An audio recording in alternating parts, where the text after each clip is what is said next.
এনসিপির সমাবেশে সার্জিসকে ঘিরে হঠাৎ চিৎকার, ধাক্কাধাক্কি এবং তারপর পিটানো।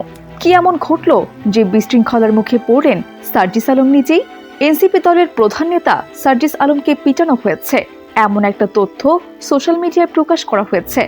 বর্তমান সময়ে দেশের অলিতে গলিতে ঐতিহাসিক গালির নাম সমন্বয়ক, যারা কিনা গত বছর 5 আগস্ট স্বৈরাচার সরকারের পতন ঘটিয়েছিল। কয়েক মাসে কি এমন হলো? সমন্বয়করা এনসিপি দল গঠনের পর থেকে যেন জনগণের আরও চক্ষুশল হয়ে উঠেছে। বিশেষ করে তাদের দলের অন্যতম নেতা সার্জিস আলম এই যুগের রাজাকার নামে পরিচিত। এনসিপির সমাবেশে কি এমন হয়েছিল যে সার্জিস আলমকে বিএনপির হাতে গণধোলাই খেতে হয়েছে? বিস্তারিত জানতে হলে আমাদের সাথেই থাকুন। চলুন তাহলে মূল আলোচনা শুরু করি।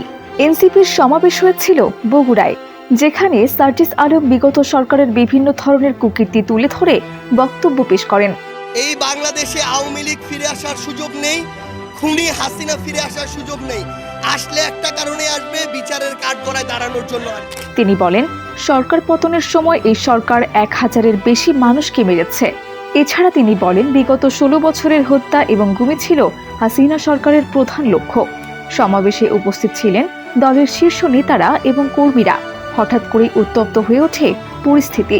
জনতার ভিড়ের মাঝে সার্জিসকে লক্ষ্য করে ছোড়া হয় কটূক্তি। এরপর কয়েকজন মিলে হঠাৎ করে সার্জিস আলমকে আঘাত করে। এলাকায় জনগণ বলে তারা বিএনপির নেতাকর্মী ছিল। এলাকার জনগণের অভিযোগ, সার্জিস আলমের বক্তব্য ভুয়া। তারা দল গঠন করে সরকারের সুবিধা নিচ্ছে। আগে আওয়ামী লীগ সরকার 16 বছর দেশ শোষণ করেছে, আর এখন এনসিপির নেতারা শোষণ করছে। এই সমন্বয়করাও এক প্রকার স্বৈরাচার। এদের যদি দেশ থেকে বিতাড়িত না করা হয় তাহলে এ দেশে শান্তি কখনোই ফিরবে না। কিন্তু এখন প্রশ্ন হলো, কেন বিএনপি এমন করেছে? এক পক্ষ বলেছে এটি ছিল সাজানো নাটক, আরেক পক্ষের দাবি এটি ভেতরের ক্ষোভের বহিঃপ্রকাশ। আমরা এই ঘটনার তীব্র নিন্দা জানাই। সামাজিক মাধ্যমে ইতোমধ্যেই ভাইরাল হয়েছে ভিডিওটি। নির্বাচন দ্রুত দিতে হবে এটা কথা হতে পারে না, বরং কথা এটি হতে পারে যে নির্বাচন স্বচ্ছ সুষ্ঠু হওয়ার জন্য। জনগণের প্রতিক্রিয়া মিশ্র। কেউ বলছে সাজানো নাটক, কেউ আবার বলছে গণ অসন্তোষের ইঙ্গিত। বাংলাদেশের রাজনীতিতে এই ঘটনা যেন আরেকটি নতুন মোড়। একদিকে জোট রাজনীতির চাপে নেতারা, অন্যদিকে মাঠ পর্যায়ের কর্মীদের মধ্যে অসন্তোষ। সব মিলিয়ে যেন বিস্ফোরণের অপেক্ষা। সার্জিসকে ঘিরে এই বিতর্ক সাময়িক না স্থায়ী? বিএনপি ও এনসিপির অভ্যন্তরীণ সম্পর্কের ভবিষ্যৎ কি?